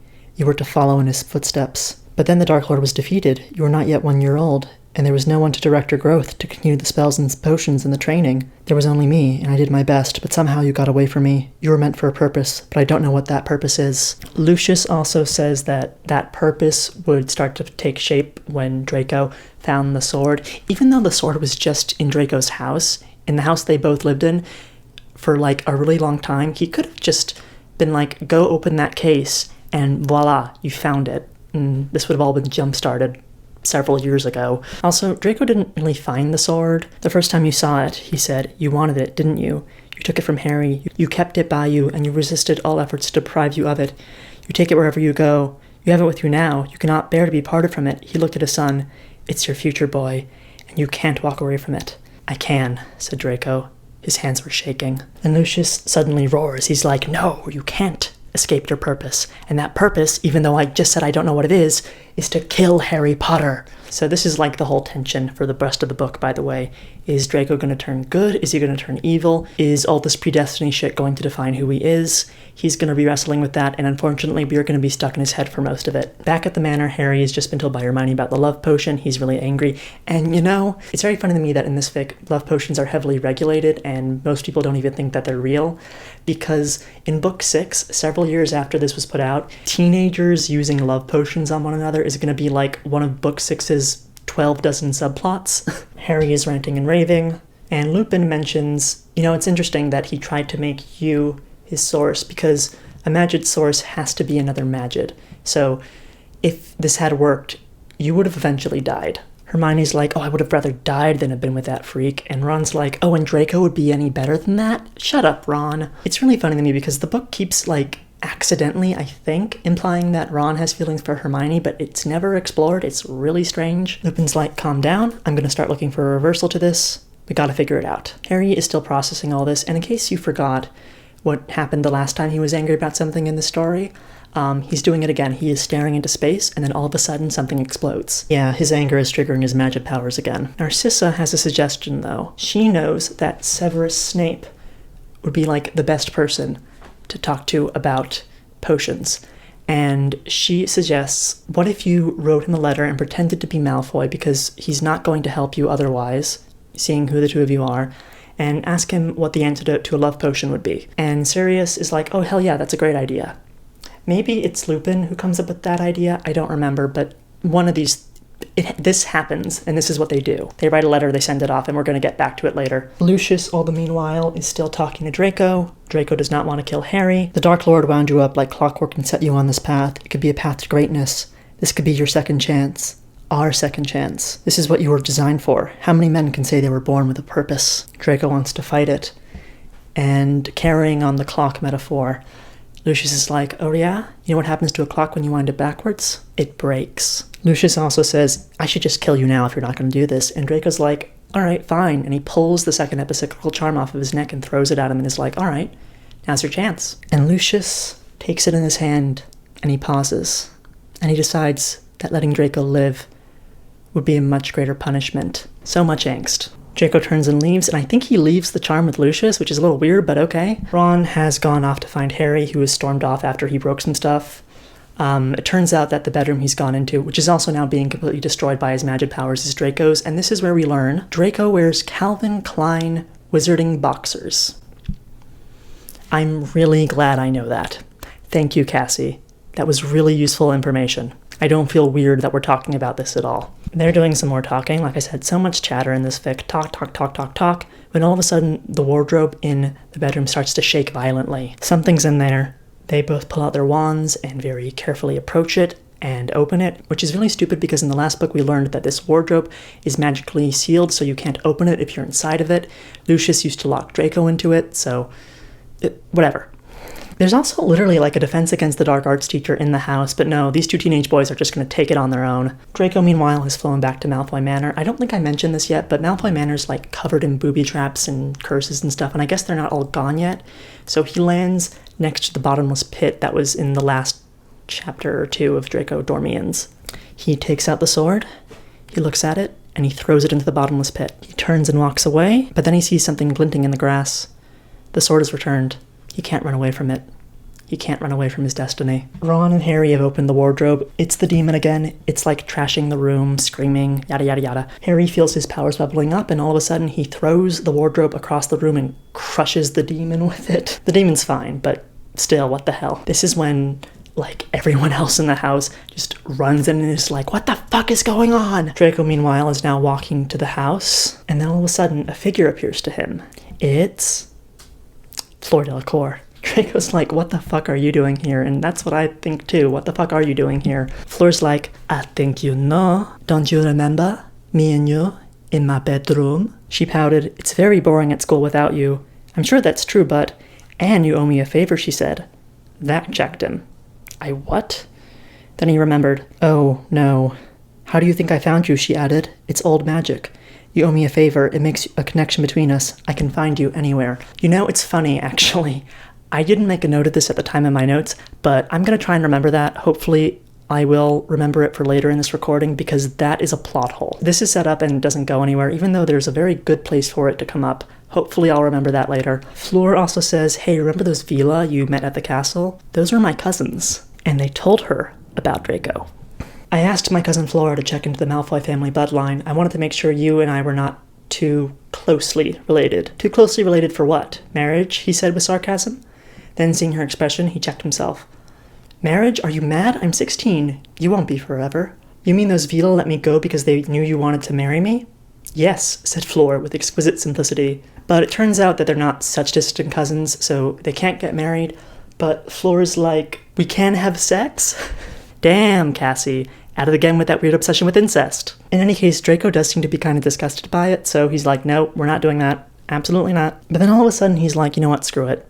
And they start to make out. Don't worry, it doesn't get much further than them just making out, which is a relief. Harry, after throwing that wardrobe into the demon, passed out, I guess. I forgot to make a note of that in my notes. Narcissa's watching over him. He wakes up and she tells him that the demon's now locked up in a cellar in the Malfoy dungeons, because they have dungeons. And she has a bit of a grown-up talk with Harry about the whole Hermione situation. Narcissa essentially asks him to take a look at all this from Hermione's perspective, even if he is still going to be angry with her. Cutting back to the grounds. I know there's a lot of jumping around in this fic, sorry. It's very jarring.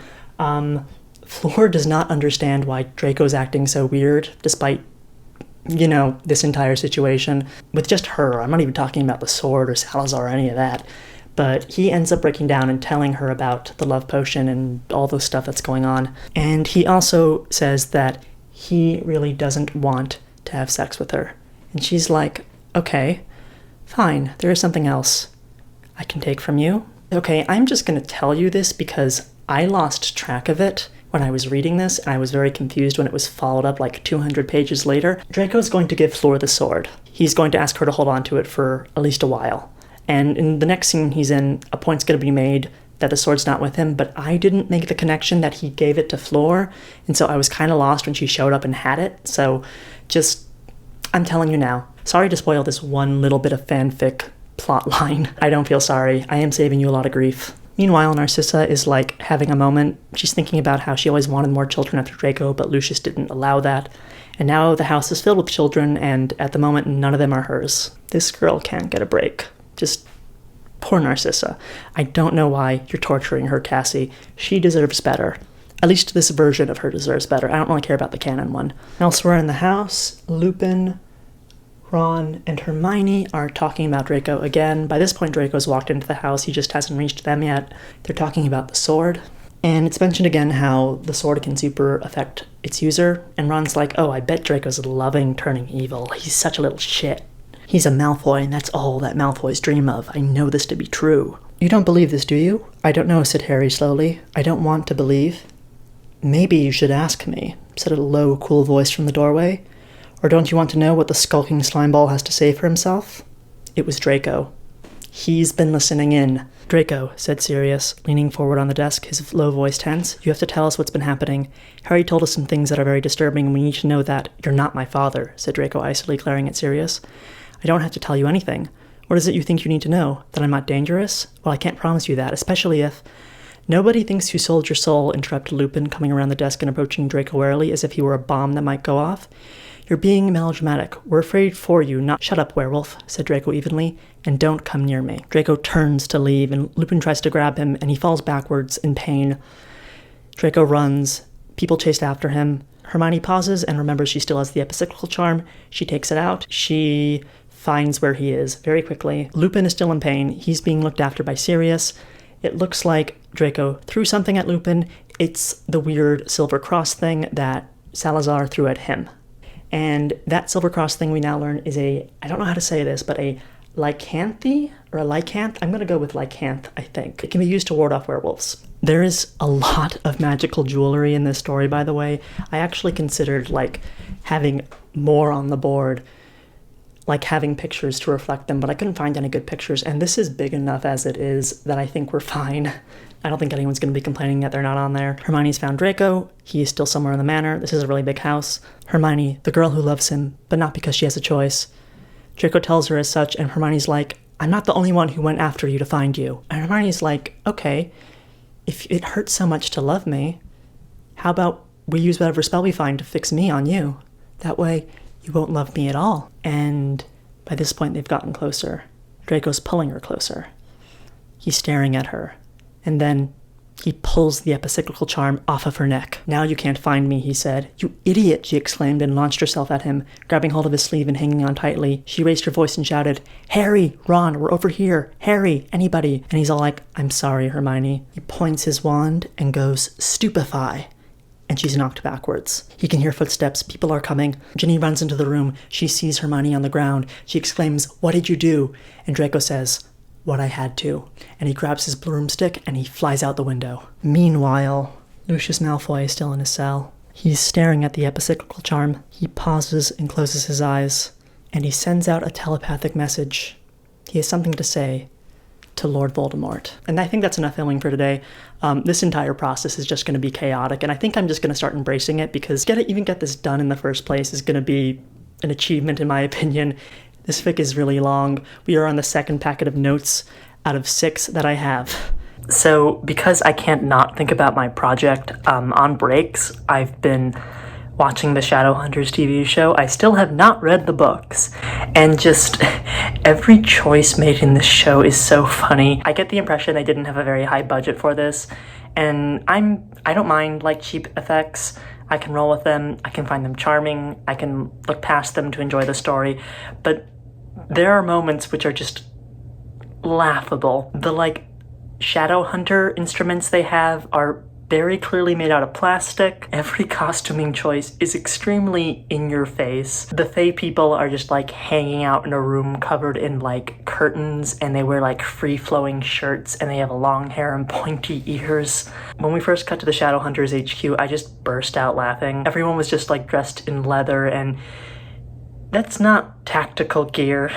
I tweeted about this, and someone replied with a picture of the main leads, and they said something to the effect of, "Each of these characters look like they come from a different TV show," and it's so true. I'm amused, but I'm not supposed to be amused. I just realized the fan is on for a good chunk of this next part. I am so sorry. It is really hot in my room, and I just keep it on all the time, so I straight up forgot. After this chunk, it will not happen again, I can assure you.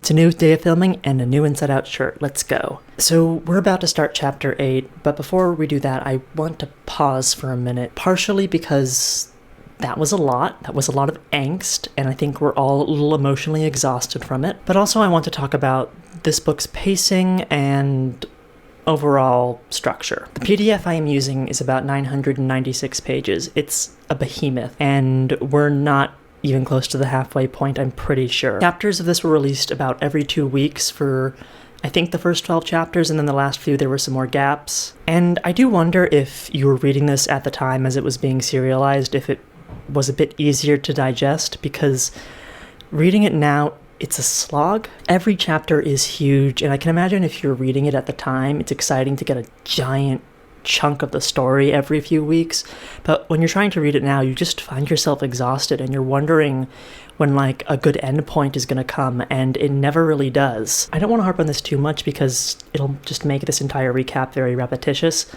so from this point forward, I'm going to tell you how many pages each chapter is after I finish it. I think that'll give you a good idea of what I'm talking about without it being too intrusive. Hermione's crying her eyes out because Draco flew off. Ginny is extremely shocked by the fact that Hermione is crying because she's apparently super put together. I forgot to mention this before, but also things have gotten so bad that Dumbledore and Cornelius Fudge were called for. They were on their way to Malfoy Manor, but they were attacked by Dementors. They are both in St. Mungo's now, and neither of them are doing too well. And on top of that horrible news, Mr. and Mrs. Weasley have also now arrived at the manor. They're back from their vacation in the Lake District. Whatever that means, I don't know, and it's really bothering me. But before we can see the Weasleys, we cut over to Charlie in the camp, who has woken up because he's heard a disturbance outside of his tent. He goes out, and he goes over to the dragon pen, and he sees Draco. Charlie's like, "Hey, you okay?" And Draco's just kind of staring into space. "I wanted to see the dragons," said Draco unfazed. "I wanted to see them one more time." Draco starts talking about how he was offered power and this destiny and how he has to reject it. And he's acting really strange, and Charlie's like, what's going on here? He grabs Draco by the shoulder, and he realizes that Draco is icy cold, deathly cold. Charlie really wants him to come inside, but Draco refuses, but he does insist on giving Draco some new clothes and stuff. He also notices that the sword is no longer with him. "I gave it away," said Draco, standing up and flashing Charlie with a smile that would give him nightmares for several years. "It'll come back. It's with me now, even when it isn't with me. With which nonsensical statement, he reached out and took the bundle of clothes and food out of Charlie's unresisting hands. And with that, Draco flies off. I don't know, I suppose it's kind of obvious that he gave it to Floor, but I was reading this and I was like, what the fuck is going on here?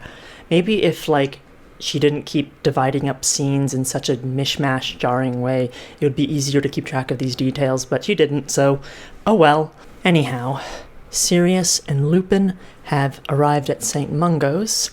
They are here to talk to Dumbledore, and you know who else is here? Snape. Snape. Severus Snape. Snape. Severus Snape. And the two of them are like, what the fuck are you doing here? And okay, I'm gonna try to do an Alan Rickman impression, bear with me. Dumbledore established with the Ministry last year that if anything were to happen to him, I'd be in charge of the investigation. He also informs them that Fudge is dead, which is why he's not on the board. He's just dead. Gone. No Minister of Magic. They are in the process right now of electing a new minister, and also whoever attacked them, it wasn't just Dementors, it was someone with a lot of power. Snape says some smarmy stuff to them. They act all dickish back. Sirius gets really pissy at Snape. And I'm going to save my Severus Snape rant for later in the video because we have a lot to cover right now. Snape steps towards Dumbledore's body and he pours a potion into his mouth. And then all of a sudden, like, a ghostly figure rises up out of Dumbledore's body and he's like, Severus, go and deal with the reporters who are outside. We don't have a lot of time. I need to talk to these two. Speaking of Snape, remember how these two guys, funnily enough, pretended to be Draco to ask him about whether or not there's, like, an antidote to the love potion? Well, Snape has written back to Draco with his answer. As for reversals or counterspells, there are none outside the death of either the subject or the object of the induced affection. Ergo, my advice is that you find some other potion for your project. Contact me if you would like help with the list. Welp! Seems like Hermione's gonna be stuck like this forever. Harry's pissed, he's ready to give up, but Hermione isn't ready to give up. He's also still angry at Hermione. Honestly, like, I just want to say, there are other ways to write relationships that don't involve the couple constantly fighting. Especially if they're already together and the relationship is established. You can have them face things besides a threat to their connection with one another. Why did you bother pretending? He nearly shouted. When I saw you outside the tower, that first time, why did you pretend you were happy to see me? Why bother? What was the point? I can understand you not telling me the truth about the potion, but why the performance? You think the potion means I don't love you anymore, she said. He didn't answer, just continued to look away from her. Harry, that's the last thing it means. My feelings about you haven't changed at all, and if I didn't love you so much, I wouldn't have lied to you. I know that sounds stupid, but it's true. I couldn't stand the thought of hurting you. I'm not lying, she whispered, but Harry's expression didn't change. And then Hermione's like, all right, fine. Do the spell. You know the one. So Harry takes his wand, points it at her, and casts Veritas. I like how it's established that Veritas is like a very dark magic spell, and they are using it to solve their relationship issues. Underneath it, Hermione confirms that she does still love Harry. Harry also asks her if she likes the new dress robes Sirius bought for him, or if she thinks they, quote, make him look like a girl. I just don't know what to say right now. It's just so dumb. He asks some more jokey questions, and then asks her why she loves him, and Hermione says, that's unfair, and is about to answer until Harry ends the spell with a finite incantatum. By the way, thank you so much to the literal dozens of people under the last video who told me that finite incantatum is a canon spell in Harry Potter. I really appreciate that. I am not annoyed at you at all. And in my defense, it was used like once in the second book and maybe in the movie as well. Not important. Anyways, they make up, so they start, like, making out passionately. Back at the hospital, Dumbledore is talking to the two of them still. Salazar Slytherin has returned, said Dumbledore simply. That is all we know for certain. There's also the matter of an enchanted sword, one of the only 4 living blades ever forged. 2 have been destroyed. One is in my office. The other is in the possession of young Master Malfoy. I cannot emphasize to you how significant that is. So there's some more plot elements here that we need to talk about. We get another reminder that the debt for the sword has not been paid yet. I thought that the debt was that he could give the sword back, but now it's apparently that he has to pay with something. Dumbledore thinks that, like, Salazar probably has to give up his soul in exchange for it to keep using it, but he speculates he may be able to use Malfoy instead. Just realize you can barely see him. That's fun. The sword was made to fulfill wishes. That is what it does. That is the power that made it so coveted by Slytherin in the first place. It has been trying to show Draco that he can give him everything he's ever wanted, to succeed where Harry fails. Requited love via the potion. Lupin is like, that was an accident. That would be weird. There are forces at work here that I do not fully comprehend, if at all, said Dumbledore. I would imagine that the sword, with its connection to Slytherin, knew about the love potion and contrived to place Draco there at that moment. Certainly there were many factors to take into account, and the situation could have gone either way, and I may be wrong about the sword trying to fulfill his wishes with the love potion and its results.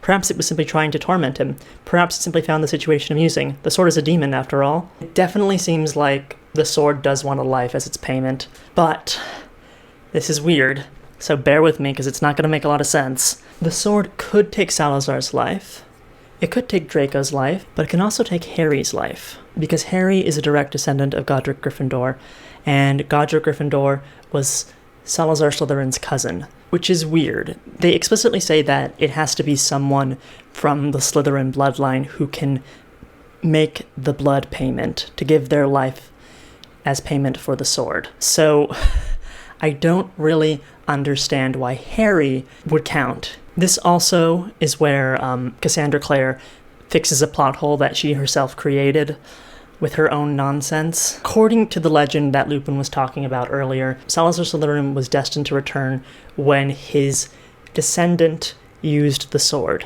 In the last book, Draco never actually used the sword. He carried it around, but he never actually used it. Harry did in the climax when he was fighting with Lucius. Again, I don't understand why a distant relative counts as a descendant in this case, but whatever. Let's keep going. Dumbledore's spirit ghost thing starts to flicker. He says, Harry and Draco, the bond between them is... and he cuts out. This is when Snape returns, because the paparazzi have gone, because an even bigger story has broken out. Lucius Malfoy is dead. Sirius is adamant that he should be allowed to go see the body of Lucius. After all, Draco is his, stepson. He is his guardian. This does concern him. Snape is like, this is ministry business, you fool. Sirius is like, I beat you up as a kid, and I will gladly do it again if you don't let me. And so Snape is like, very well. I can't do an Alan Rickman. I'm gonna keep trying, though. Lupin, meanwhile, has apparated back to Malfoy Manor and right into the room where Harry and Hermione are having their sexy makeouts. And they're like, shit! And they stop. It's very embarrassing, but Hermione stops Lupin from leaving the room, and she hands him the book that the centaurs gave him earlier. I guess she and Harry were looking at it. It's a little unclear.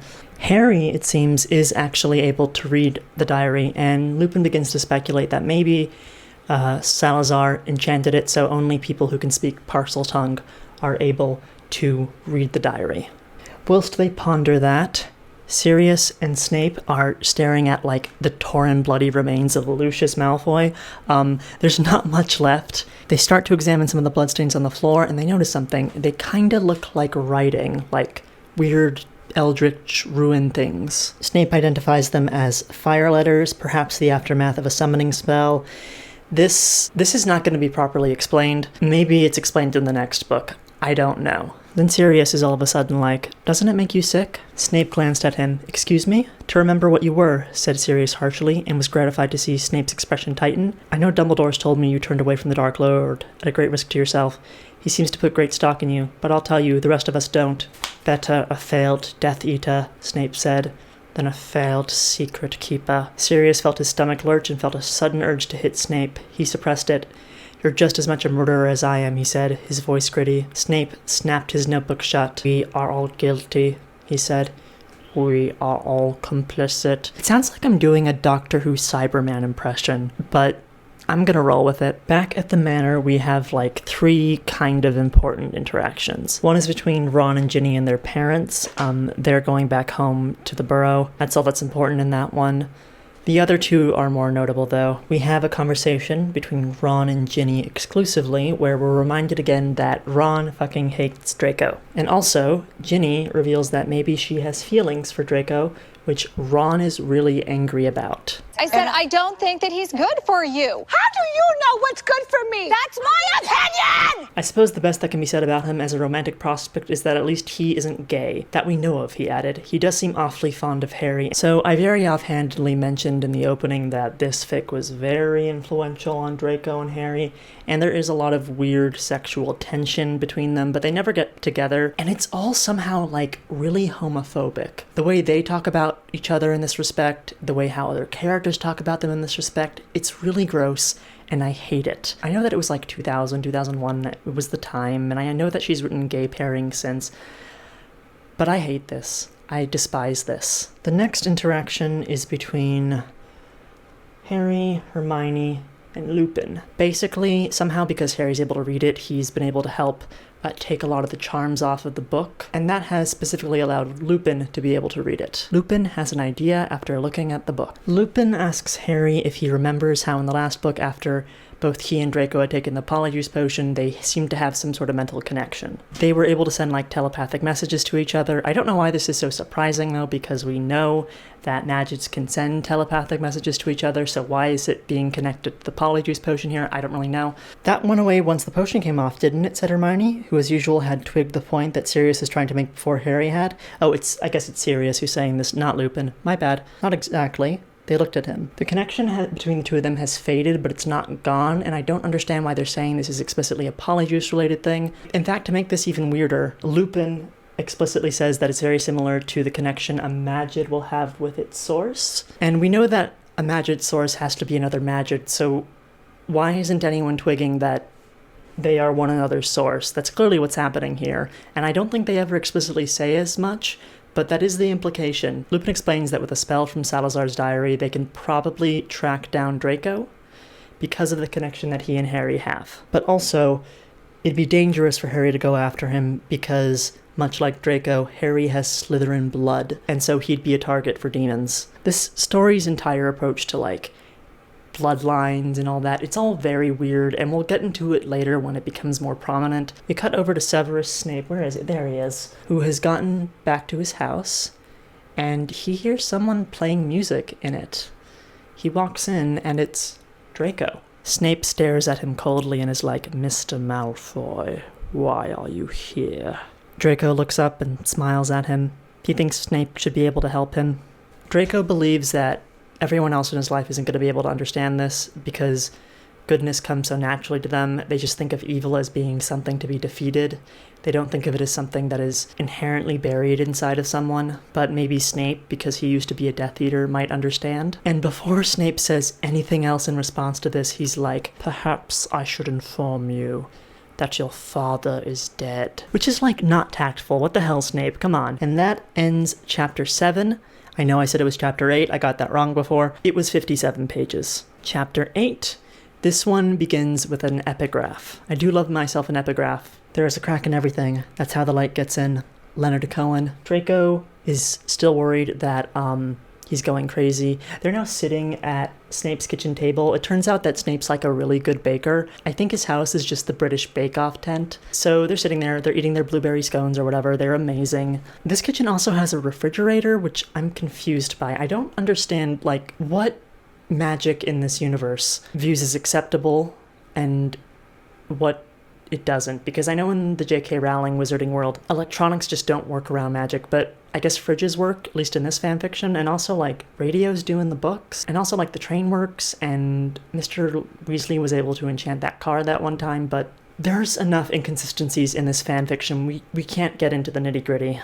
I'm sorry, we have to keep moving. Snape does give Draco a potion. I guess in this universe, when you become a Death Eater, there's, like, a bond that automatically attaches you to Voldemort, and this potion helped reduce that bond for Snape, and maybe it'll help for Draco because clearly Salazar's got some sort of hold over him. There's an illustration of this happening as well, which is nice, very fun. Anyways, it's morning. Mrs. Weasley, on her own, is having breakfast with Ron and Ginny, and I think this scene is a good example of why the pacing is so bad. There's some new information in here, but a lot of it is just devoted to revealing that Mrs. Weasley finds the idea of Sirius Black in leather pants very attractive. She's, like, turned on by it. Very useful information, I know. We also get Ron reiterating that he hates Draco. Again, But there is one small detail in this scene that's important. Apparently, at some point the other night, Mrs. Weasley was asked a lot of questions by Professor Lupin. "He asked me the oddest question," said Mrs. Weasley. "He wanted to know if we had any Hufflepuff ancestors." Ron and Ginny exchanged glances.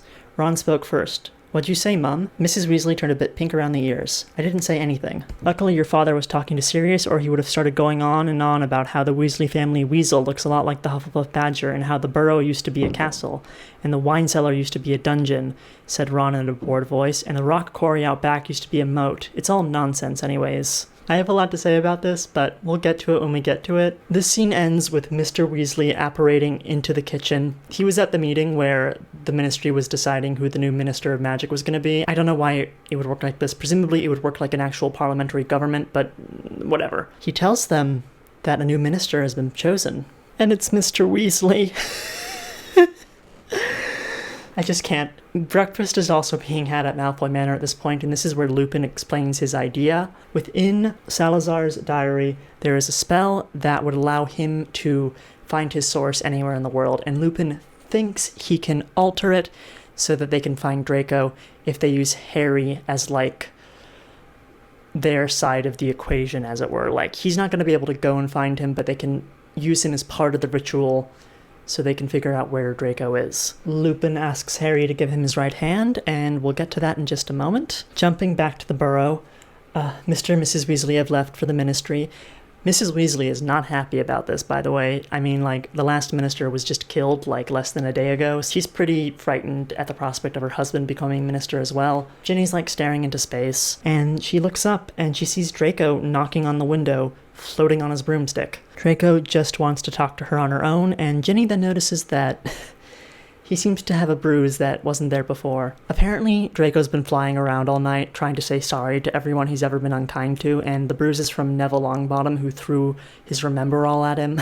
They have some more flirty, retorty talk, and then Ron starts coming up the stairs, and so Ginny's like, "Shit, hide," and pushes him into the closet. Ron has something he wants to say to Ginny. He says that, "Okay, if you really do like Draco that much, I'll try to be nice, and I will try to find something positive about him." And then he leaves. This is when Draco comes out of the closet.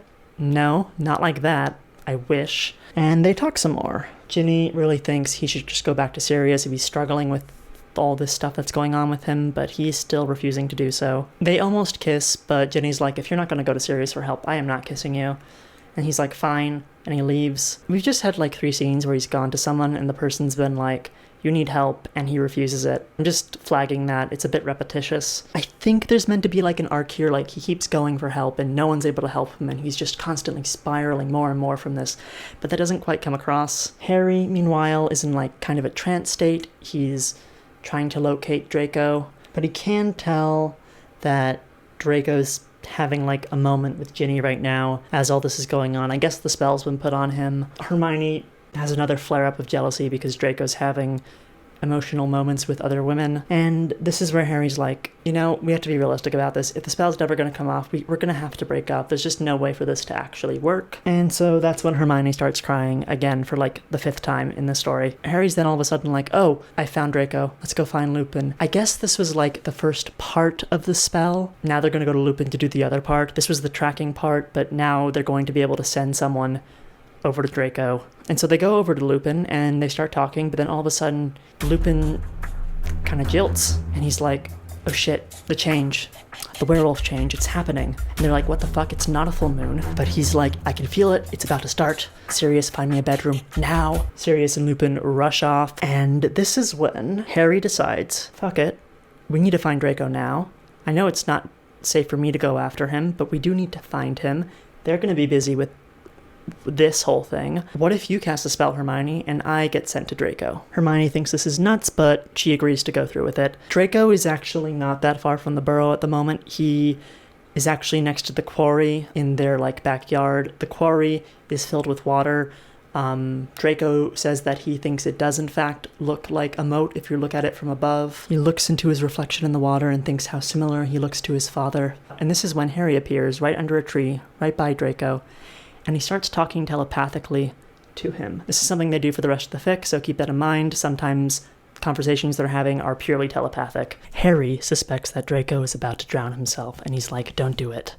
And at this, Malfoy just all of a sudden explodes. He yells at Harry about how stupid he is, how he shouldn't have come, and how if Draco were to be dead, then all this would end, and blah, blah, blah, blah. And Harry's like, I'm sorry you're obviously jealous of me, but this isn't the way. Who says I'm jealous of you? You are, said Harry calmly, just like I'm jealous of you. Well, of course you're jealous of me, said Draco. I dress well, I speak beautifully, and I have a great sense of humor. I can dance, I'm introspective, fun, creative, playful, and passionate. Plus I have a knowledge of fine wines, and I'm a devastatingly handsome heir to millions. Harry eyed him narrowly. Thanks, but I'm already in a relationship. Malfoy's like, well, regardless, you're still really dumb. You just walk into traps. Potter's like, what? And Draco's like, I'm the trap. And all of a sudden, Malfoy's arm lunges forward. He all of a sudden has the sword, and he tries to drive it into Harry's chest. Harry backs away just instinctively. Draco's like, Potter, I'm begging you, leave. It's almost like something's taken over him. And suddenly, a force that Draco has no control over surges through him.